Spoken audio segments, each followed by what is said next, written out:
O vento frio das serras de Roraima carregava mais do que a umidade da manhã naquele dia, que mudaria para sempre a percepção sobre a justiça e os direitos humanos no Brasil. Em uma estrada de terra, próxima ao 5º Pelotão Especial de Fronteira, o corpo frágil e quebrado de uma mulher idosa foi encontrado agonizando. Seus 73 anos de vida, marcados pela simplicidade e pela conexão profunda com suas tradições macuxes, estavam sendo escritos com sangue e lágrimas em seus momentos finais. Ernestina Macuxi não era apenas mais uma estatística. Era uma matriarca respeitada em sua comunidade, uma mulher que havia dedicado sua vida às tradições ancestrais de seu povo, falante fluente de macuxi e guardiã de conhecimentos milenares. Mas naquela manhã fatídica, ela se tornaria o símbolo mais doloroso e emblemático da violência institucional contra os povos originários do Brasil. O que aconteceu naquelas horas antes de ser encontrada permanece envolto em uma densa névoa de contradições, acobertamentos e mentiras oficiais que duraram mais de uma década. A versão inicial das autoridades militares e civis pintava um quadro de morte natural quase banal. Uma idosa que sucumbiu a problemas de saúde no meio da Serra de Roraima. Gastrite aguda, parasitose intestinal, causas naturais relacionadas à idade e às precárias condições de vida na região. Mas a família de Ernestina contava uma história completamente diferente. Uma narrativa que faria qualquer pessoa questionar até que ponto as instituições podem chegar para proteger seus próprios interesses, mesmo que isso signifique silenciar a voz de uma mulher indígena de 73 anos que havia sofrido o impensável. Você já se perguntou o que acontece quando a palavra de uma mulher indígena se choca frontalmente com o poder militar de um país? Esta é uma história que nos obriga a olhar diretamente para os abismos mais profundos da discriminação estrutural e da impunidade institucional. Ernestina havia saído de casa na manhã de 25 de fevereiro para suas atividades rotineiras. Era uma mulher ativa, apesar da idade avançada, conhecida por sua independência e por nunca negar ajuda quando algum vizinho precisava. Caminhava pelas trilhas da serra com a segurança de quem conhecia cada pedra, cada curva, cada atalho daquela região que foi seu lar durante décadas.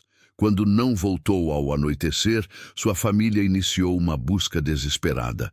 As comunidades macuxes são extremamente unidas e o desaparecimento de um de seus membros mobiliza todos os recursos disponíveis.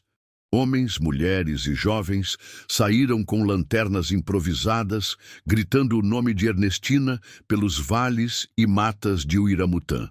A região onde Ernestina vivia não era um lugar qualquer. O Uiramutã é uma comunidade de população predominantemente indígena, onde as tradições macuxis permanecem vivas e pulsantes.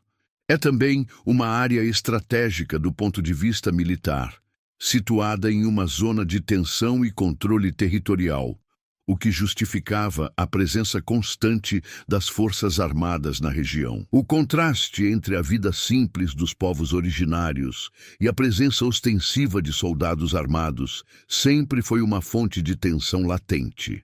O 5º Pelotão Especial de Fronteira estava destacado na região como parte da estratégia de patrulhamento e controle implementada pelo governo da época.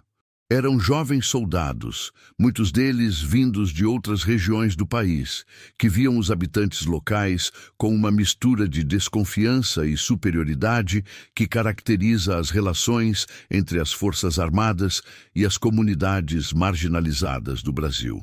Quando Ernestina foi encontrada na manhã seguinte, perto da base militar, ainda estava viva, mas mal conseguia falar. Seus filhos, que correram para o local após serem avisados por vizinhos, relataram que ela estava consciente e conseguiu comunicar algo terrível. Havia sido agredida sexualmente por soldados. Imagine por um momento ser uma mãe ou um pai, vendo sua mãe de 73 anos, uma mulher que dedicou toda a vida à família e à comunidade, agonizando após ter sofrido uma violência inimaginável. Como você reagiria se as autoridades simplesmente se negassem a investigar? A família de Ernestina não teve tempo nem de processar completamente o horror da situação. Ela foi levada às pressas para o posto de saúde mais próximo, mas seus ferimentos eram extensos demais e seu organismo frágil não resistiu. Poucas horas depois de ser encontrada, Ernestina Makushi morreu, levando consigo não apenas uma vida plena de tradições e conhecimentos ancestrais, mas também a verdade sobre o que havia acontecido naquelas horas fatídicas. O que se seguiu foi uma batalha épica entre duas narrativas completamente opostas.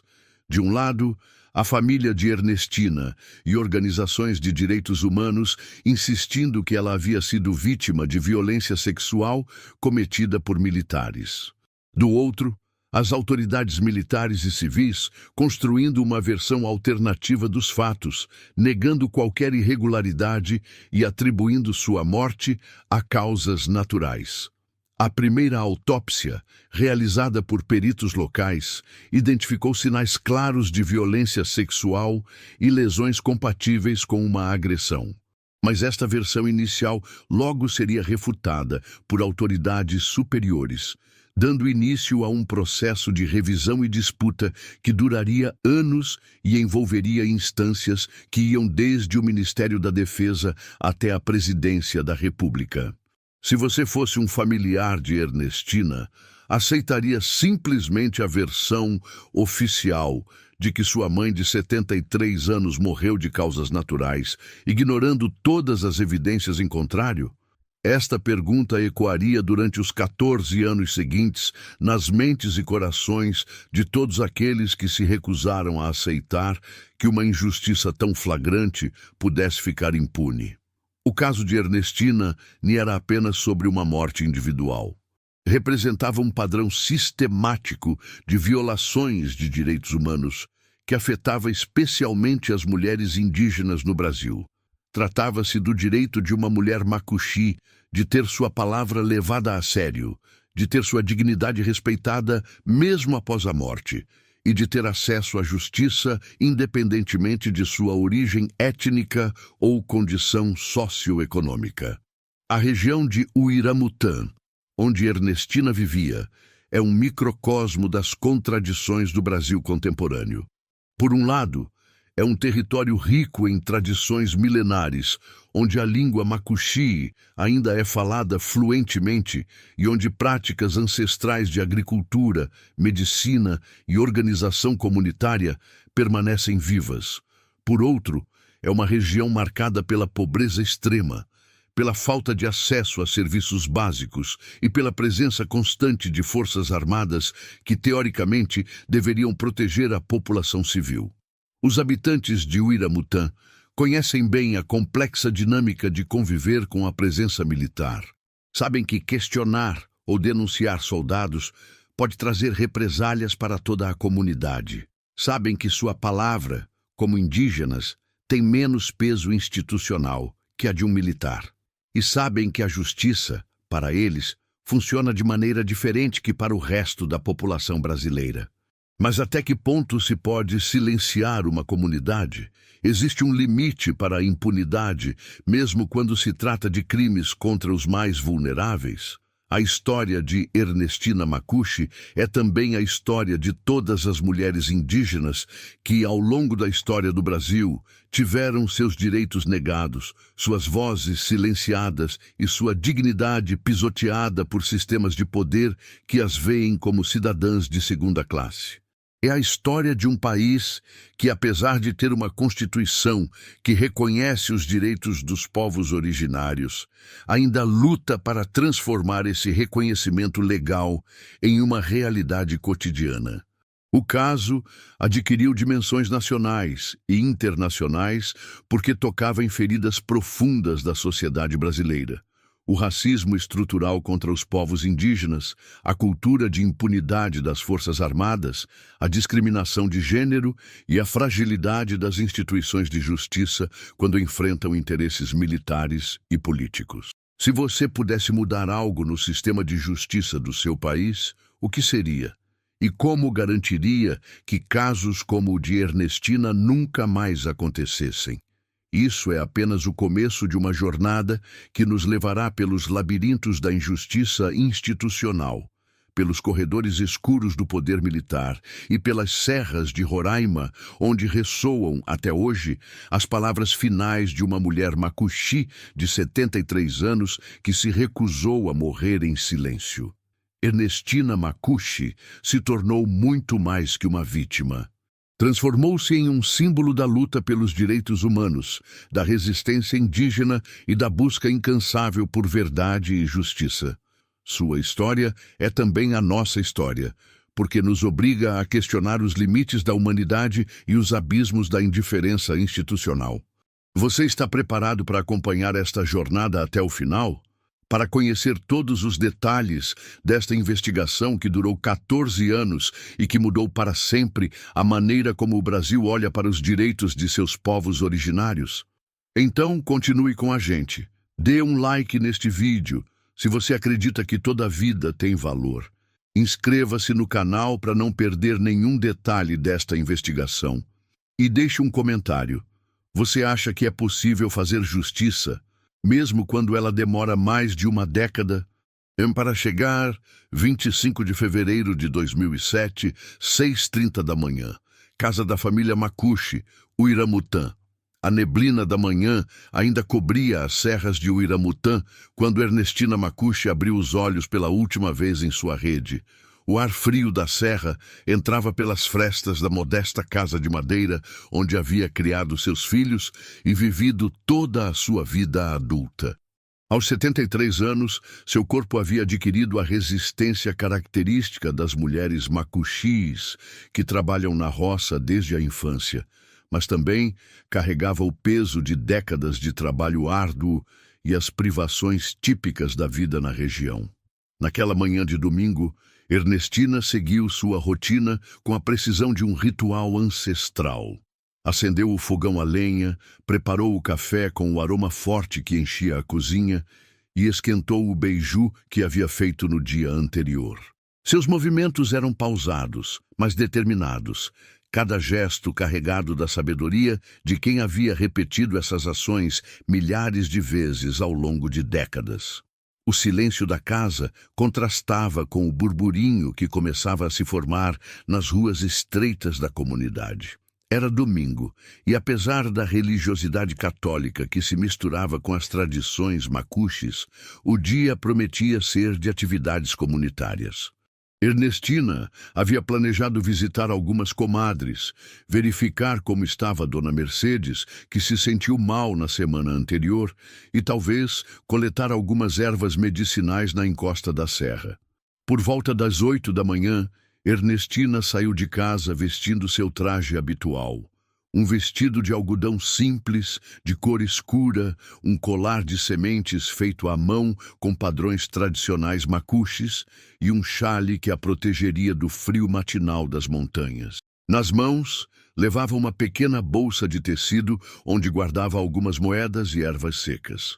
Seus pés calçavam sandálias simples, adequadas para as caminhadas pelos terrenos irregulares da região.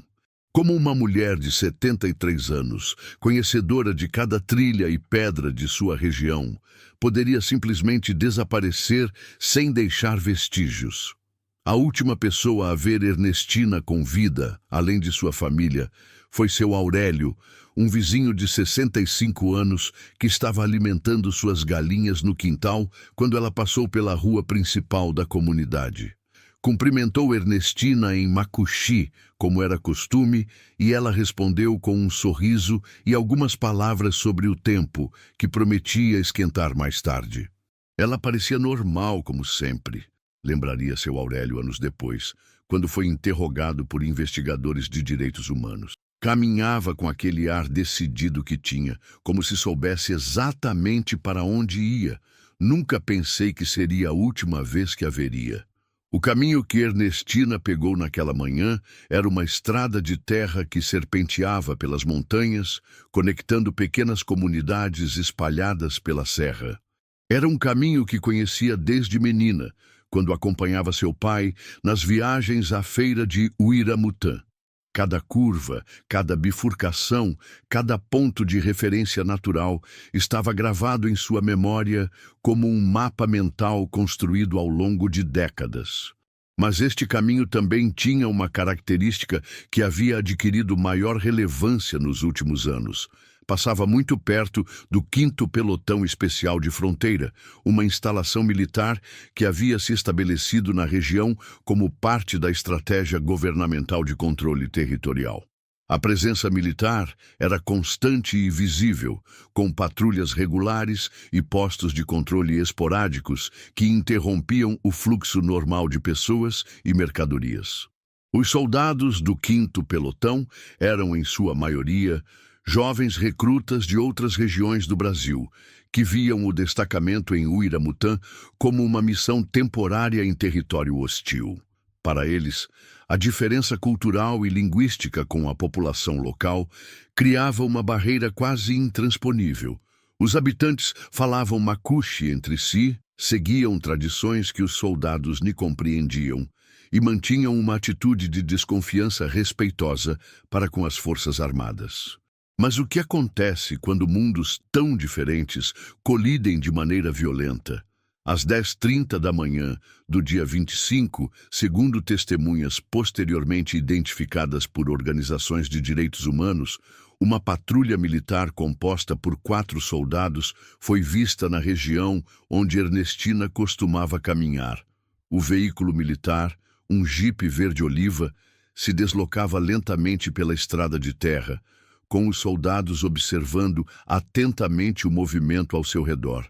Era comum ver patrulhas militares na região. Os moradores já haviam se acostumado à presença ostensiva de homens armados, embora isso não significasse que se sentissem seguros. Pelo contrário, muitas famílias macuxes relatavam casos de abusos menores. Soldados que entravam em propriedades privadas sem autorização, que revistavam pessoas sem motivo aparente ou que faziam comentários desrespeitosos sobre as mulheres locais. A cultura militar, baseada na hierarquia rígida e na obediência absoluta, chocava-se frequentemente com a organização comunitária dos povos macuxes, baseada no consenso e no respeito pelos mais velhos. Era um encontro de 2 sistemas de valores completamente incompatíveis, onde qualquer mal-entendido podia escalar rapidamente para situações de violência. Perto do meio-dia, Dona Carmen, que morava em uma casa isolada a uns 2 quilômetros da rota habitual de Ernestina, relatou ter ouvido gritos vindos da direção da estrada. Inicialmente, pensou que poderia ser alguma discussão entre vizinhos ou talvez crianças brincando. Mas os sons tinham uma qualidade angustiante que a fez parar suas atividades domésticas para ouvir com mais atenção. Eram gritos de mulher, diria mais tarde aos investigadores. Gritos de dor, de medo.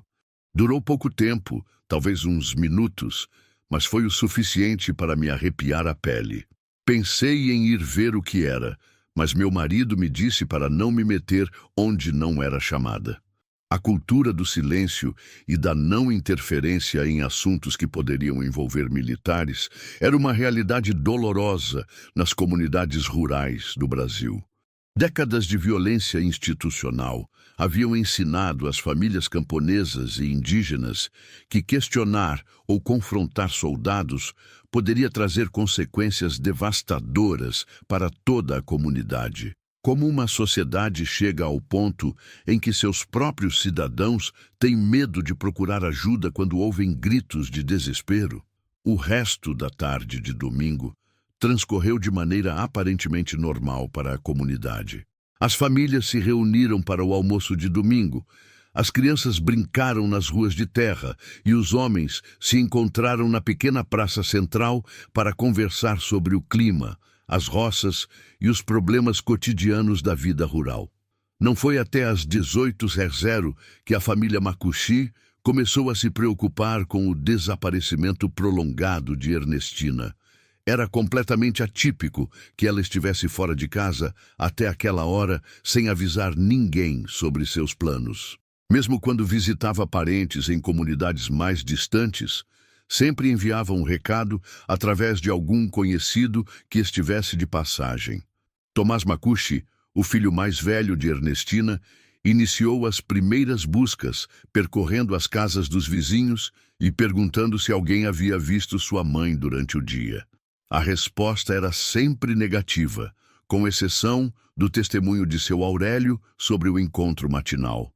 Gradualmente, uma sensação de inquietação começou a se espalhar pela comunidade. Por volta das 19h30, quando a escuridão começava a cobrir as montanhas, a família organizou uma busca mais sistemática.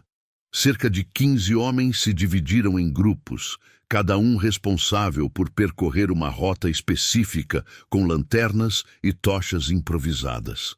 Gritavam o nome de Ernestina em Makushi e em português, esperando ouvir uma resposta que nunca chegou. A noite nas serras de Uiramutã pode ser traiçoeira. A temperatura cai drasticamente, a neblina se intensifica, e os ruídos da mata criam uma atmosfera inquietante que pode desorientar até os habitantes mais experientes. A família sabia que cada hora que passava diminuía as chances de encontrar Ernestina a salvo. Imagine a angústia de procurar sua mãe idosa no meio da escuridão total das montanhas, sabendo que cada minuto que passa pode ser crucial para sua sobrevivência. Durante toda a madrugada do dia 25 para o dia 26 de fevereiro, a busca continuou. A comunidade se mobilizou de maneira impressionante, com pessoas que não eram nem parentes próximos de Ernestina, dedicando suas horas de sono para percorrer trilhas perigosas e chamar seu nome pelos vales escuros da serra. Às 5h30 da manhã do dia 26, José Luiz Makushi, neto de Ernestina, estava percorrendo uma trilha próxima ao perímetro da base militar quando viu algo que o fez parar imediatamente. A uns 200 metros da estrada principal, em uma área parcialmente coberta por vegetação baixa, havia uma forma humana caída no chão. O coração de José Luiz acelerou quando reconheceu o vestido escuro e o xale de sua avó. Ernestina estava deitada de lado, em posição fetal, com a roupa rasgada e suja de terra. Estava viva, mas mal conseguia se mover ou falar. "Avó, o que aconteceu? Quem fez isso com a senhora?" perguntou José Luiz em Makushi, ajoelhando-se ao lado de Ernestina e tentando compreender a magnitude de seus ferimentos. Os lábios de Ernestina se moviam com dificuldade, como se cada palavra custasse um esforço imenso. Suas mãos tremiam e ela tinha hematomas visíveis no rosto e nos braços. O que ela conseguiu comunicar naqueles momentos finais de plena consciência mudaria para sempre a vida de sua família e se tornaria o centro de uma batalha judicial que duraria mais de uma década. "Soldados", sussurrou em Makushi, agarrando o braço de seu neto com uma força surpreendente para alguém em sua condição. "Fizeram mal a mim. Soldados. Como é possível que uma mulher de 73 anos, respeitada por toda a sua comunidade, se torne vítima de uma violência tão brutal que a deixa agonizando perto de uma base militar?" José Luiz gritou por ajuda, e logo outros membros da família chegaram ao local. O estado de Ernestina era crítico. Além dos hematomas visíveis, sua roupa estava rasgada de uma maneira que sugeria violência, e ela apresentava sinais claros de ter sido agredida sexualmente. A terra ao redor do local onde foi encontrada mostrava sinais de luta, com marcas que indicavam que seu corpo havia sido arrastado de outro ponto. O achado ocorreu a apenas algumas centenas de metros da base militar, em uma área que teoricamente deveria estar sob a vigilância constante das Forças Armadas. Era geograficamente impossível que um crime dessa magnitude pudesse ter ocorrido naquela localização sem o conhecimento ou a participação dos soldados destacados na região. A família organizou rapidamente o transporte de Ernestina para o posto de saúde mais próximo, mas seu estado de saúde se deteriorava rapidamente.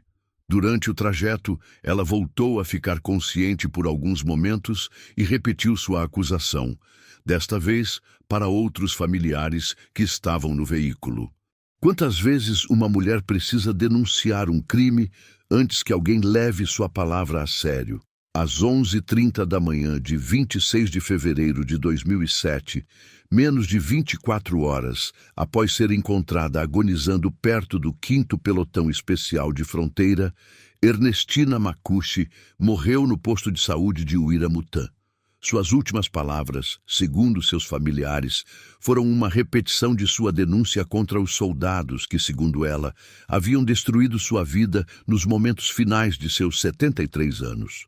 A morte de Ernestina marcou o início de uma das batalhas mais intensas e prolongadas por justiça na história recente do Brasil.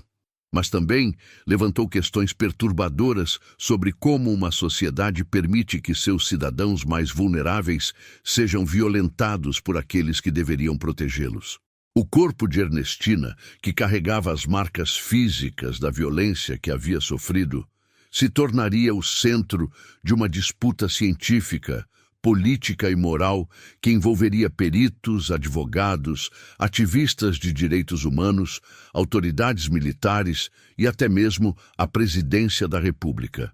Como pôde acontecer algo tão terrível com uma mulher que dedicou sua vida inteira ao cuidado de sua família e de sua comunidade? E por que as instituições que deveriam buscar a verdade se empenharam tanto em negá-la? A morte de Ernestina Makushi não foi apenas o fim de uma vida. Foi o começo de uma investigação que exporia as entranhas mais podres do sistema de justiça brasileiro e a face mais cruel da discriminação contra os povos indígenas. 26 de fevereiro de 2007, 14h. IML improvisado no posto de saúde de Uiramutã. O silêncio no corredor do posto de saúde só era quebrado pelos soluços abafados de Tomás Makushi, o filho mais velho de Ernestina. Aos 52 anos, este homem que havia passado a vida trabalhando na roça com as próprias mãos, enfrentava uma realidade que sua mente se recusava a processar por completo. Sua mãe, a mulher que o havia criado com mão firme, mas coração terno, estava morta após ter sofrido uma violência que ele nem conseguia verbalizar.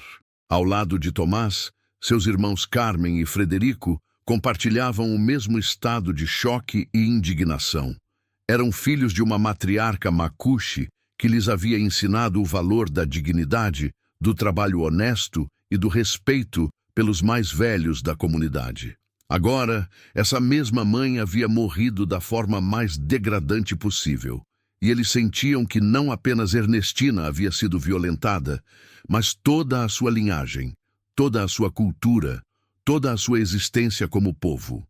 Até onde você seria capaz de ir para fazer justiça pela pessoa que mais ama no mundo? Nos primeiros momentos após a morte de Ernestina, a família experimentou aquela sensação familiar a todos que perderam alguém de forma traumática. A mistura devastadora entre luto profundo e raiva incontrolável.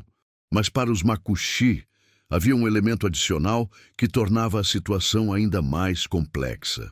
Sabiam que, como indígenas Makushis em uma sociedade profundamente discriminatória, sua palavra teria pouco peso contra a versão oficial que já começava a se construir. A primeira batalha da família começou ainda no posto de saúde, quando tentaram falar com os médicos sobre as circunstâncias da morte de Ernestina. O doutor Miguel, médico responsável pela emergência, ouviu o relato dos familiares com uma expressão que misturava ceticismo e desconforto. Quando Tomás tentou explicar em seu português limitado que sua mãe havia denunciado ter sido estuprada por soldados, o médico o interrompeu. Senhor, sua mãe era uma senhora muito idosa. Às vezes, pessoas em estado de choque ou com problemas de saúde podem ter confusões mentais. É importante que não se criem mal-entendidos desnecessários, disse o doutor. Miguel, escolhendo suas palavras cuidadosamente. Carmen Macuxi, filha de Ernestina e única mulher entre os filhos presentes, explodiu em Macuxi, suas palavras carregadas de uma indignação que transcendia as barreiras linguísticas. Tomás teve que traduzir para o médico. Sua irmã estava dizendo que sua mãe era uma mulher de mente lúcida até seus últimos momentos e que jamais inventaria uma acusação tão séria. Minha mãe conhecia a diferença entre sonho e realidade melhor que ninguém neste hospital, disse Tomás, sua voz tremendo de emoção contida. Ela nos disse 3 vezes, com todas as letras, que os soldados fizeram mal a ela. 3 vezes. Uma vez para o meu filho José Luiz, uma vez para mim e uma vez para minha irmã durante o caminho para cá. Mas quantas vezes uma família precisa repetir a verdade antes que alguém se digne a ouvi-la? A resposta chegou rápido. Em menos de 2 horas após a morte de Ernestina, representantes da base militar apareceram no posto de saúde. Não eram médicos, nem eram investigadores, mas oficiais uniformizados que se apresentaram como encarregados de esclarecer possíveis mal-entendidos sobre o ocorrido com a senhora indígena. O capitão Roberto Salazar, acompanhado por 2 sargentos, abordou a família de Ernestina no corredor do posto com uma atitude que combinava condescendência militar com um desprezo mal disfarçado. Falava pausadamente, como se estivesse se dirigindo a crianças pequenas ou a pessoas mentalmente limitadas. Família Macuxi, disse, consultando uma prancheta. Entendemos que estão passando por um momento difícil com a perda de sua matriarca. Queremos que saibam que as Forças Armadas do Brasil lamentam profundamente esta perda e estão à sua disposição para apoiá-los no que for necessário. Tomás olhou para o capitão com desconfiança. Décadas de vida na roça o haviam ensinado a ler nas entrelinhas quando as autoridades falavam com aquele tom particular de falsa cortesia. Capitão, respondeu Tomás, agradecemos a preocupação, mas o que precisamos é que investiguem quem fez mal à minha mãe. Ela disse que foram soldados, precisamos saber a verdade. A expressão do capitão Salazar endureceu quase imperceptivelmente.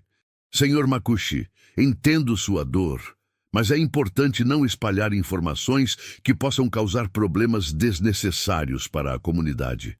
Nossas investigações preliminares indicam que sua mãe, lamentavelmente, foi vítima de problemas de saúde relacionados à idade avançada. Não há evidências de que nenhum militar tenha se envolvido em...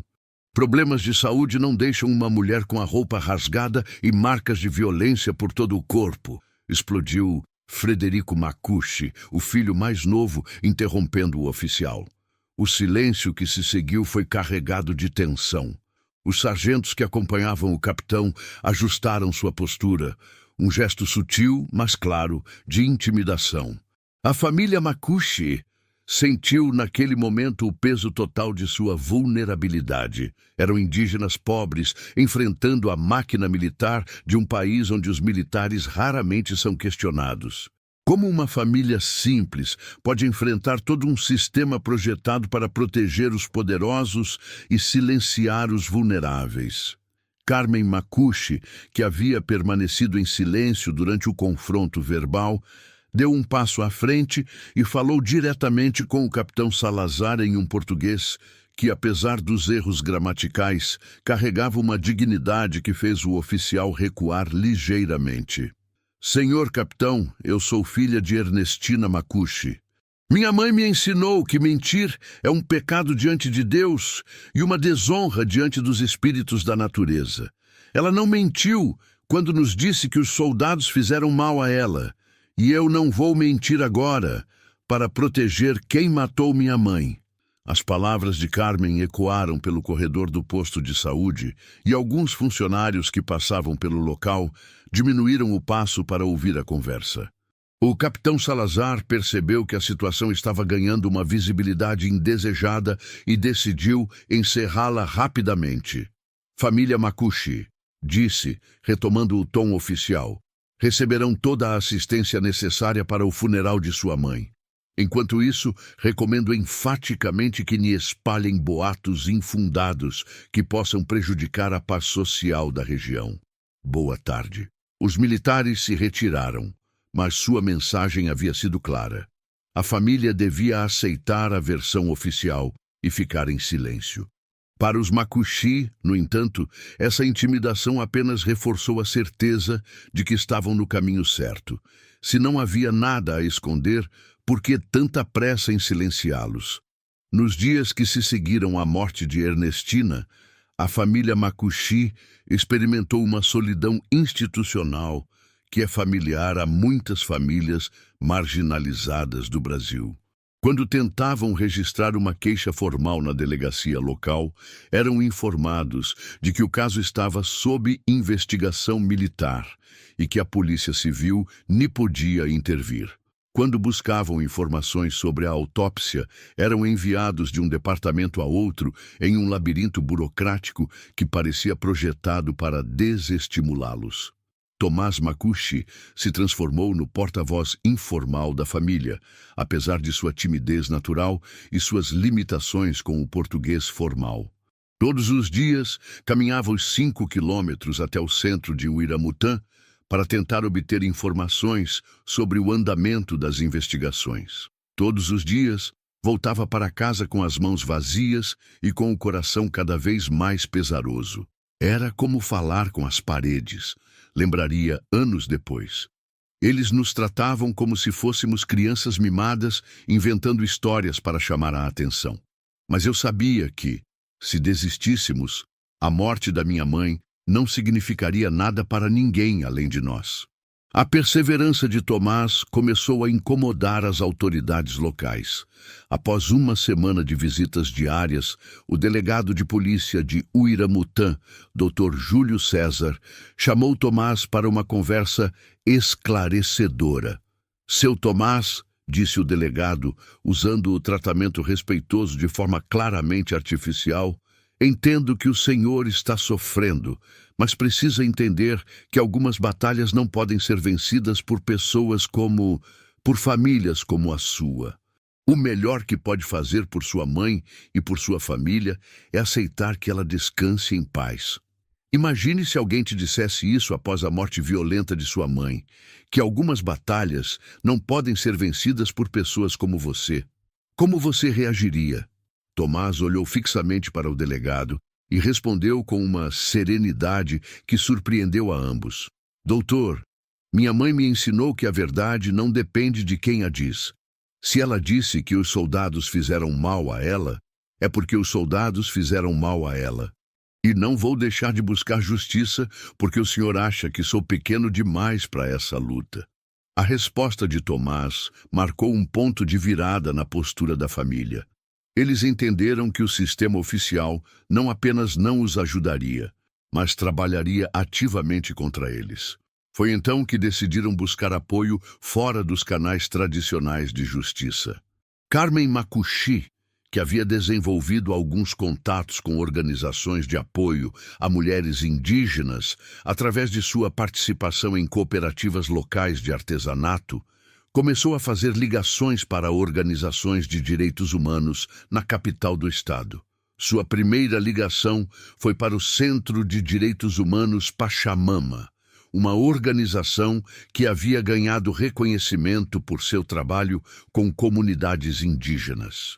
A resposta da organização foi diferente de tudo o que a família havia experimentado até então.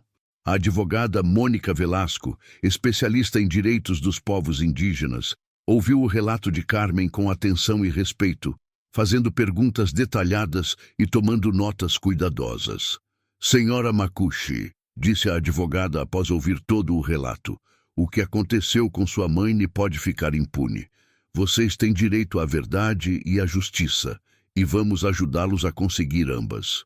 Pela primeira vez desde a morte de Ernestina, a família Makushi sentiu que alguém realmente acreditava neles. A entrada das organizações de direitos humanos, no caso, mudou completamente a dinâmica da investigação. De repente, a família não estava mais sozinha, enfrentando um sistema hostil. Eles tinham advogados, tinham conhecimento jurídico e, o mais importante, tinham alguém que compreendia as complexidades específicas de buscar justiça sendo indígena e pobre no Brasil. Mônica Velasco explicou à família que o caso de Ernestina não era isolado. Havia um padrão documentado de violações de direitos humanos cometidas por militares contra populações indígenas, especialmente mulheres. Mas também explicou que lutar contra esse sistema seria um processo longo, difícil e potencialmente perigoso. "Vocês precisam entender", disse ela durante sua primeira visita a Uiramutã, que ao decidir levar este caso adiante, não enfrentam apenas alguns soldados criminosos, mas toda uma estrutura de poder que prefere proteger a instituição militar a fazer justiça por uma mulher macuxi de 73 anos. Tomás olhou para seus irmãos e todos assentiram em silêncio. A decisão já estava tomada muito antes de a advogada terminar de falar. "Doutora Mônica", disse Carmen, "nossa mãe nos ensinou que quando algo é justo, você luta por isso até o fim, mesmo que o mundo inteiro esteja contra você. Se não lutarmos por ela, quem lutará pelas outras mulheres que podem sofrer o mesmo que ela sofreu?"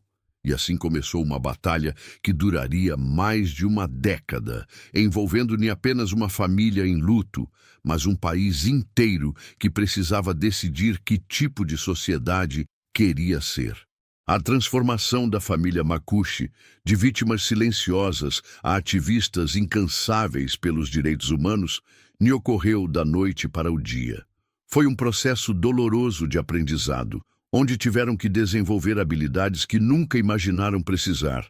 Falar em público, entender terminologia jurídica, lidar com a imprensa e suportar a pressão constante de autoridades que queriam que eles desistissem. Mas a pergunta que os guiava era sempre a mesma. Se eles não lutassem por Ernestina, quem o faria? Tomás começou a manter um diário manuscrito, onde anotava cada conversa com as autoridades, cada promessa quebrada, cada porta fechada em sua cara. Carmen desenvolveu uma rede de contatos com outras mulheres indígenas que haviam sofrido violências semelhantes. Frederico aprendeu a usar um computador para poder se comunicar com organizações internacionais de direitos humanos. Se você quer saber como termina esta luta épica entre uma família Macuxi e todo o aparato militar brasileiro, não deixe de acompanhar os próximos episódios desta investigação. Compartilhe este vídeo para que mais pessoas conheçam a história de Ernestina Macuxi e deixe um comentário. Você teria a coragem de enfrentar todo um sistema para fazer justiça por alguém que você ama? Março de 2007. Uiramutã, Roraima. 3 semanas após a morte de Ernestina. A praça central de Uiramutã nunca havia estado tão silenciosa em uma tarde de domingo. Os bancos de cimento, que habitualmente fervilhavam de conversas animadas entre vizinhos, agora abrigavam pequenos grupos que sussurravam em macuxi, suas vozes baixas, carregando o peso de segredos que ninguém se atrevia a verbalizar por completo. A morte de Ernestina Macuxi havia criado uma fratura invisível, mas palpável na comunidade, dividindo famílias, amizades e até casamentos. De um lado da praça, perto da Igreja Católica, reuniam-se aqueles que apoiavam abertamente a família Macuxi em sua busca por justiça. Eram principalmente mulheres, muitas delas também viúvas ou mães de família, que viam em Ernestina um reflexo de suas próprias vulnerabilidades. Falavam em voz baixa sobre a necessidade de não deixar que isso ficasse impune, referindo-se ao crime sem nunca mencionar diretamente os soldados. Do outro lado, perto do coreto onde ocasionalmente a banda municipal se apresentava, agrupavam-se os comerciantes locais, alguns funcionários municipais e homens que tinham contratos esporádicos com a base militar. Estes defendiam a versão oficial, de que Ernestina havia morrido por causas naturais, e sussurravam entre si sobre os problemas que a família Makushi estava criando para toda a comunidade com suas acusações infundadas. Como uma comunidade que viveu em harmonia por gerações pode se dividir tão profundamente por causa de uma única morte? Maria Helena, dona da única farmácia de Uiramutã, havia se tornado uma espécie de termômetro social da divisão comunitária. Em seu estabelecimento, localizado estrategicamente no centro da comunidade, ela ouvia diariamente as conversas sussurradas de ambos os lados da disputa. Era como se duas comunidades diferentes estivessem ocupando o mesmo espaço, lembraria anos depois. As pessoas que antes se cumprimentavam na rua começaram a desviar o olhar umas das outras. Famílias que eram vizinhas há décadas deixaram de se falar. E todos tinham medo de algo, mas ninguém sabia exatamente do quê. O medo era, de fato, o sentimento dominante que impregnava o Uiramutã naqueles primeiros meses após a morte de Ernestina. Não era apenas o medo de retaliações militares diretas, embora essa fosse uma preocupação constante. Era um medo mais sutil e talvez mais corrosivo. O medo de que dizer a verdade pudesse trazer consequências imprevistas para toda a comunidade. Seu Aurélio, o vizinho que havia sido a última pessoa a ver Ernestina com vida, experimentava diariamente este dilema moral que consumia muitos moradores de Uiramutã. Ele sabia que seu testemunho poderia ser crucial para esclarecer os horários e movimentos de Ernestina naquela manhã fatídica. Mas também sabia que se posicionar publicamente a favor da versão da família Makushi poderia transformá-lo em um alvo. Minha esposa me dizia todos os dias: Aurélio, não se meta nisso. Pense na nossa família, nos nossos netos. Contaria posteriormente a investigadores de direitos humanos. Mas eu não conseguia dormir à noite, vendo o rosto daquela boa mulher toda vez que fechava os olhos. Como eu poderia ficar calado se talvez minha palavra pudesse ajudar a fazer justiça? Mas até que ponto o silêncio se torna cumplicidade? A pressão sobre as testemunhas em potencial se intensificou quando começaram a circular rumores de que a família Makushi estava colaborando com agitadores externos, uma referência às organizações de direitos humanos que haviam começado a apoiar o caso. Para muitos moradores de Uiramutã, a ideia de que sua comunidade pudesse se tornar o centro de uma investigação nacional de direitos humanos era aterrorizante. O padre Antônio, pároco da igreja local há mais de 15 anos, encontrava-se em uma posição particularmente delicada. Como líder espiritual da comunidade, era procurado por pessoas de ambos os lados da disputa em busca de orientação moral. Alguns fiéis pediam que ele se manifestasse publicamente em apoio à família Makushi, argumentando que a igreja tinha a obrigação de proteger os mais vulneráveis. Outros o pressionavam para que usasse sua influência para acalmar os ânimos e evitar que a situação saísse do controle. Foi o período mais difícil do meu ministério, lembraria o padre Antônio. Como cristão, eu sabia qual era a minha obrigação moral. Como padre de uma comunidade pequena e vulnerável, eu temia pelas consequências de qualquer posição que tomasse. Era uma situação onde não existiam escolhas fáceis. A divisão na comunidade tornou-se mais visível durante as missas de domingo. Famílias que tradicionalmente se sentavam juntas começaram a ocupar lados opostos da igreja. Algumas pessoas deixaram de frequentar as celebrações religiosas para evitar encontros desconfortáveis com vizinhos que estavam do outro lado da questão. O próprio ato de cumprimentar alguém após a missa tornou-se um gesto político carregado de significados. Como uma comunidade pode funcionar quando a confiança mútua se dissolve? Foi neste clima de tensão e desconfiança que começaram a emergir outros segredos que a comunidade de Uiramutã havia guardado por anos. Dona Carmen, a mulher que havia ouvido os gritos na manhã do crime, finalmente decidiu procurar a família Makushi para contar não apenas o que havia ouvido naquele dia, mas também outras situações que havia presenciado ao longo dos meses anteriores. Não foi a primeira vez que ouvi coisas estranhas vindas da direção da base militar, disse ela a Carmen Makushi durante uma conversa no quintal de sua casa, longe de ouvidos indiscretos. Houve uma menina, a filha do compadre José, que voltou para casa um dia toda machucada e não quis contar a ninguém o que tinha acontecido. Havia a sobrinha da dona Esperança, que começou a ter pesadelos e não saía mais sozinha de casa depois de um encontro com soldados na estrada. Carmen Makushi sentiu seu estômago revirar ao ouvir esses relatos. A morte de sua mãe não havia sido um incidente isolado, mas possivelmente o clímax de um padrão de abusos que vinha ocorrendo em silêncio por muito tempo. Quantos crimes ficam impunes simplesmente porque as vítimas têm medo de denunciar? As revelações de Dona Carmen abriram as comportas para outras confissões. Gradualmente, mulheres da comunidade começaram a procurar discretamente a família Makushi ou as organizações de direitos humanos para relatar situações que haviam presenciado ou sofrido. Eram histórias fragmentadas, muitas vezes contadas pela metade, sempre envoltas no medo das consequências de falar abertamente.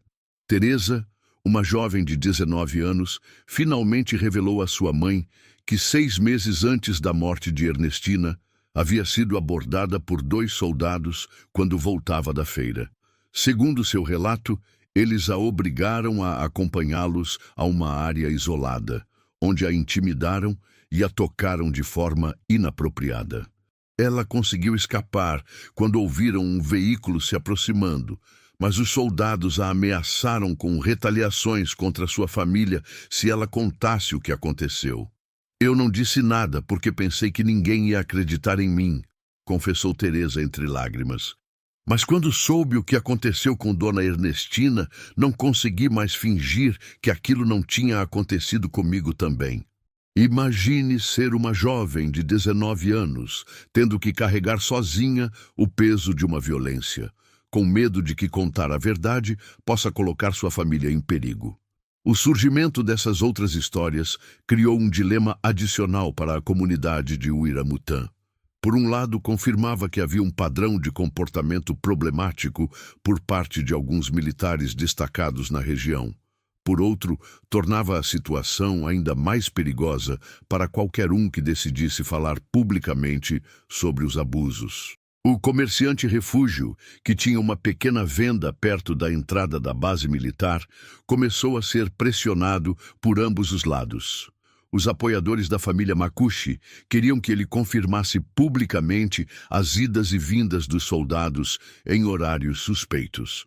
Os defensores da versão oficial o pressionavam para que negasse qualquer coisa que pudesse sugerir irregularidades por parte dos militares. Era impossível se manter neutro, disse Refúgio. Qualquer coisa que eu dissesse seria interpretada como uma tomada de posição. Então, parei de falar sobre o assunto com qualquer um, mas isso também foi interpretado como uma posição. Não havia como ganhar. A pressão sobre Refúgio se intensificou quando descobriram que ele tinha um caderno, onde anotava informalmente o movimento dos clientes em sua venda, uma prática comum entre os pequenos comerciantes para controlar as vendas a crédito. Esse caderno poderia conter informações valiosas sobre a presença de soldados na área durante o período relevante. Como um simples caderno de vendas pode se tornar uma evidência que ameaça toda uma estrutura de poder. A situação de Refúgio ilustrava perfeitamente o dilema que muitos moradores de Uiramutã viviam. Eles possuíam informações que poderiam ser relevantes para esclarecer o caso, mas fornecer essas informações poderia colocá-los em uma situação de extrema vulnerabilidade. O processo de polarização da comunidade se acelerou quando chegaram os primeiros jornalistas de fora da região interessados no caso. A presença de repórteres da capital do estado e até mesmo de Brasília transformou Uiramutã em um palco onde cada palavra Cada gesto, cada expressão facial era analisada e interpretada. Muitos moradores reagiram à presença da imprensa com desconfiança e medo. Havia o temor de que suas palavras fossem distorcidas ou tiradas de contexto, mas também o medo mais imediato de que aparecer em reportagens sobre o caso pudesse transformá-los em alvos de intimidação. Quando os jornalistas chegaram, foi como se toda a nossa comunidade estivesse sendo colocada sob um microscópio, disse Maria Helena. As pessoas começaram a se comportar de maneira diferente, mais cautelosa, mais desconfiada. Era como se todos estivessem sendo vigiados o tempo todo. Imagine viver em uma comunidade onde você sente que cada palavra pode ser usada contra você, onde cada conversa pode ter consequências que você não pode prever. A chegada da atenção externa também trouxe à tona tensões que existiam há anos entre diferentes grupos dentro da própria comunidade Macuxi de Uiramutã. Algumas famílias, que tinham parentes trabalhando para instituições governamentais ou que dependiam de contratos com órgãos públicos, sentiram-se pressionadas a não apoiar publicamente a família Macuxi. Outras famílias, especialmente aquelas lideradas por mulheres que haviam vivido situações similares de vulnerabilidade, uniram-se mais fortemente em torno da causa. Essa divisão criou uma dinâmica complexa onde questões de classe, gênero e até diferenças geracionais se misturavam com a questão central dos direitos humanos. O caso de Ernestina havia se tornado um espelho onde toda a comunidade de Uiramutã era forçada a contemplar suas próprias contradições, medos e cumplicidades. Dona Esperança, uma das mulheres mais respeitadas da comunidade e amiga próxima de Ernestina, decidiu quebrar seu silêncio durante uma reunião informal na casa da família Macuxi. Suas palavras resumiram o sentimento de muitos moradores. Ernestina foi nossa irmã, nossa comadre, nossa vizinha por mais de 40 anos. Se não fizermos justiça por ela, estamos dizendo que a vida de uma mulher Macuxi não vale nada. Mas, se dissermos a verdade, colocamos em risco nossas próprias famílias. É uma escolha que nenhuma comunidade deveria ter que fazer. E assim, o Uiramutã se transformou em um laboratório cruel, onde foram testados os limites da solidariedade comunitária, da coragem individual e da sede de justiça contra o medo de retaliações e a necessidade de sobrevivência. 28 de fevereiro de 2007, 09 Zéu. Local onde Ernestina foi encontrada, a 200 metros da base militar. O doutor Raul, perito criminal com 20 anos de experiência investigando crimes violentos no estado de Roraima, nunca havia enfrentado uma cena que o deixasse tão perturbado quanto aquela pequena área de vegetação baixa perto do 5º Pelotão Especial de Fronteira.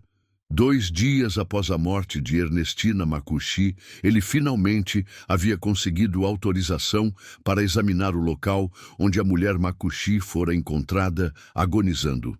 O que ele viu ali desafiava nem apenas sua experiência profissional, mas também sua capacidade de compreender como um crime tão brutal pôde ter ocorrido em circunstâncias aparentemente impossíveis. Como uma mulher de 73 anos pode ser violentada e abandonada para morrer a menos de 200 metros de uma base militar sem que ninguém veja, ouça ou intervenha?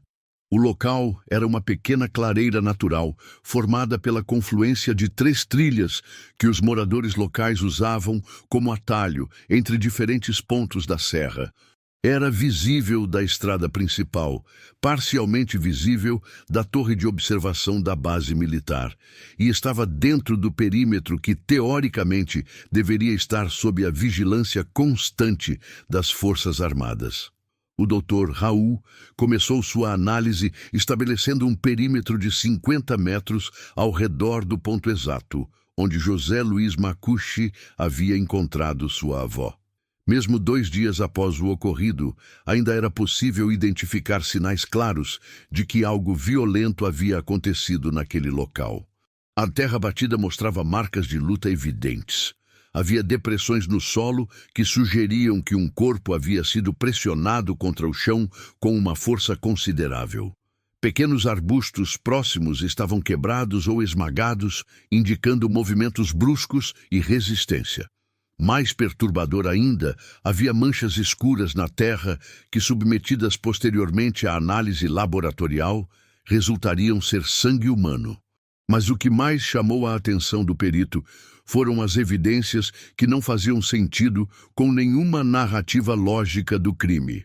A distribuição das evidências físicas sugeria que Ernestina havia sido atacada em um lugar e depois arrastada para a posição onde foi encontrada. As marcas no solo formavam um padrão claro, sinais de luta concentrados em uma área específica, e depois um rastro de uns 15 metros até o local onde a deixaram.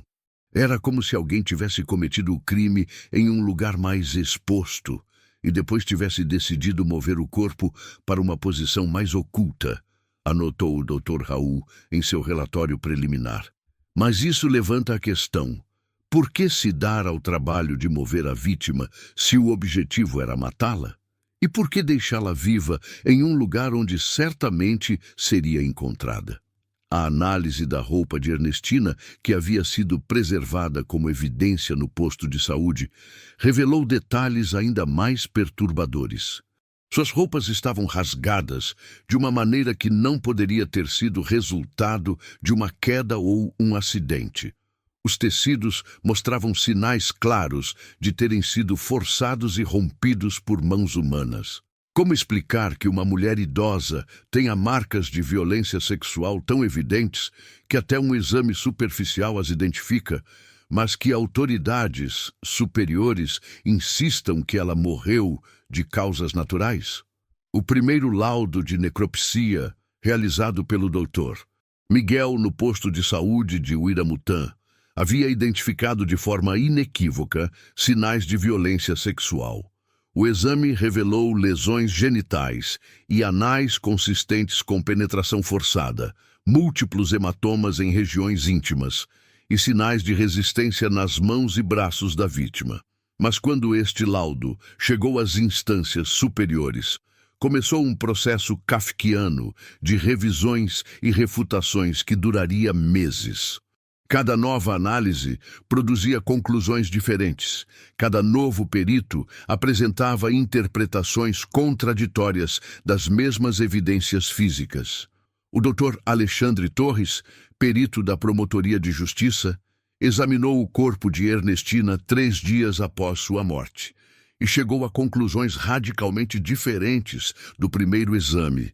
Segundo seu laudo, as lesões poderiam ter sido causadas por uma parasitose intestinal severa, e as marcas no corpo poderiam ser resultado de escoriações post-mortem causadas pelo transporte inadequado do corpo.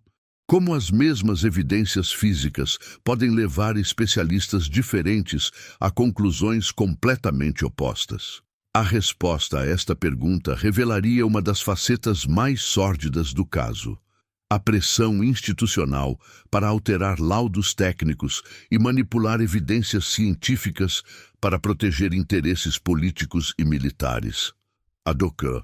Patrícia, especialista em medicina legal da Universidade de São Paulo e uma das peritas mais respeitadas do país, foi chamada pelas organizações de direitos humanos para revisar de forma independente todas as evidências do caso. Sua análise, realizada meses depois, mas baseada em fotografias detalhadas e amostras preservadas, foi devastadoramente clara. As evidências são inequívocas, escreveu em seu parecer técnico. Ernestina Makushi foi vítima de uma brutal violência sexual. As lesões documentadas são impossíveis de explicar por causas naturais ou acidentais. Qualquer perito com a formação adequada chegaria à mesma conclusão.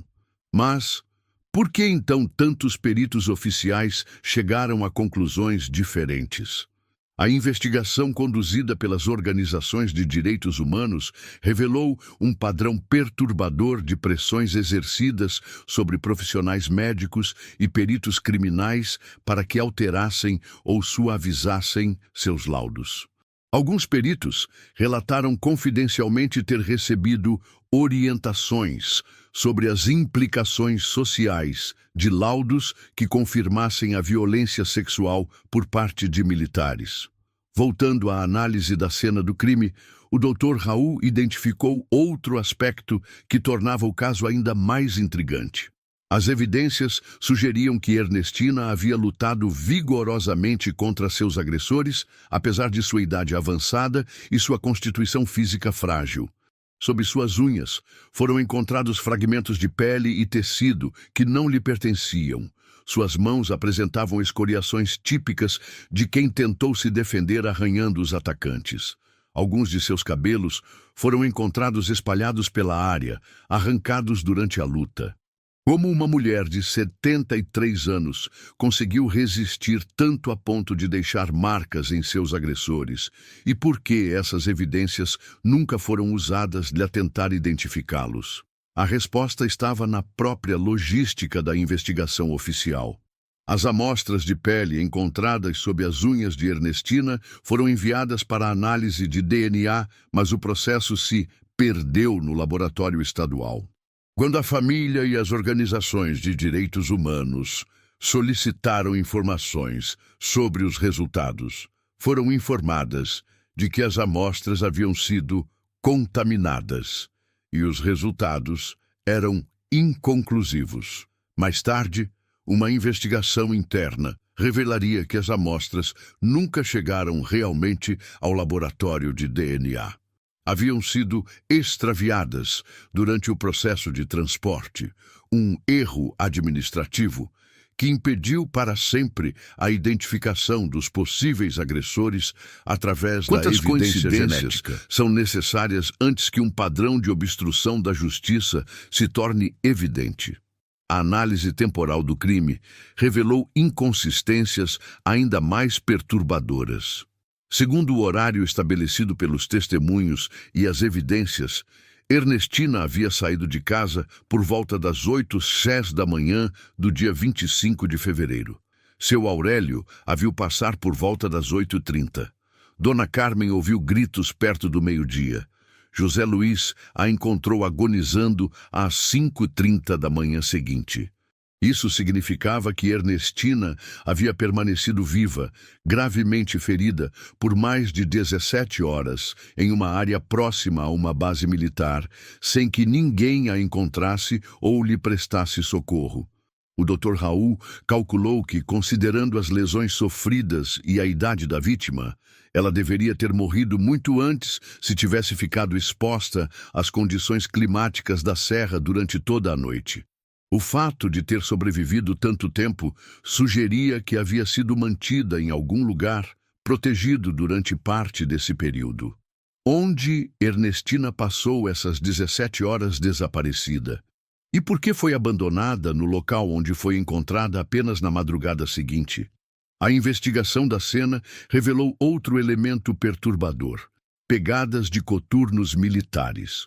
O solo próximo ao local onde Ernestina foi encontrada mostrava impressões claras de botas de combate padrão das Forças Armadas brasileiras. Não eram pegadas antigas ou relacionadas a patrulhas de rotina. Eram impressões recentes, feitas sobre algumas das manchas de sangue, o que indicava que haviam sido deixadas após o crime. Ao serem confrontados com esta evidência, os representantes militares alegaram que os soldados haviam estado no local, prestando apoio na busca da mulher desaparecida. Mas não havia registros oficiais de nenhuma operação de busca organizada pelos militares, e nenhum morador local informou ter visto soldados procurando por Ernestina durante as horas em que esteve desaparecida. Por que havia soldados no local exato onde uma mulher havia sido violentada, deixando pegadas sobre as evidências do crime, se oficialmente nem sequer sabiam que ela havia desaparecido? A perícia do local não revelou sinais de armas de fogo, mas identificou objetos que haviam sido claramente trazidos de outro lugar. Havia pedaços de cimento que não existiam naturalmente naquela área rural, fragmentos de metal que pareciam ter sido arrancados de alguma estrutura, e pequenos pedaços de tecido militar que não pertenciam à roupa de Ernestina. O Dr. Raul tentou rastrear a origem desses objetos, mas deparou-se com um muro de obstáculos burocráticos. Quando solicitou permissão para examinar o interior da base militar em busca de locais que pudessem ter originado esses fragmentos, seu pedido foi negado por razões de segurança nacional. Era frustrante, recordaria posteriormente. Tínhamos evidências físicas claras de que a cena do crime se estendia para além do local onde a vítima foi encontrada. Mas éramos impedidos de investigar as áreas mais óbvias de onde essas evidências poderiam ter surgido. Como realizar uma investigação criminal completa quando as áreas mais prováveis de terem abrigado o crime estão protegidas por imunidade institucional? A reconstrução dos fatos, com base nas evidências físicas, pintava um quadro aterrorizante. Ernestina havia sido abordada por um ou mais agressores perto do meio-dia do dia 25. O crime havia ocorrido inicialmente em outro lugar, possivelmente dentro da própria base militar ou em suas imediações. Posteriormente, ela havia sido transferida para o local onde foi encontrada, possivelmente durante as primeiras horas da madrugada do dia 26. Essa cronologia explicaria por que ninguém a havia encontrado durante as buscas noturnas da família. Também explicaria como ela havia sobrevivido tantas horas, apesar dos graves ferimentos. A mantiveram em algum lugar até que se tomasse a decisão de abandoná-la no local onde seria encontrada. Mas quem toma a decisão de abandonar uma mulher agonizante perto de uma base militar? E qual seria a lógica por trás de uma escolha tão arriscada? A análise psicológica da cena, realizada posteriormente por especialistas em comportamento criminal, sugeriu que o local escolhido para abandonar Ernestina não foi casual. Era um lugar onde ela certamente seria encontrada rapidamente, mas também estava perto o suficiente da base militar para enviar uma mensagem clara. Crimes como este podiam ocorrer até mesmo nas imediações de instalações militares, e os responsáveis não seriam punidos. Era, segundo os especialistas, uma demonstração de poder e impunidade que servia como um aviso a toda a comunidade local sobre as consequências de desafiar ou denunciar abusos militares. O corpo de Ernestina havia se tornado não apenas a evidência de um crime, mas um instrumento de intimidação psicológica contra toda a sua comunidade. A cena do crime revelava, portanto, muito mais do que evidências técnicas sobre o que havia acontecido com Ernestina Makushi. Revelava a existência de um sistema onde crimes brutais contra civis podiam ser cometidos com total impunidade, onde as evidências científicas podiam ser manipuladas para proteger interesses institucionais e onde o próprio processo de investigação criminal se tornava uma extensão da violência original. E a pergunta que atormentava o doutor Raul enquanto finalizava seu laudo era simples, mas devastadora. Se isso pôde acontecer com Ernestina, quantas outras mulheres indígenas sofreram um destino semelhante sem que ninguém jamais soubesse?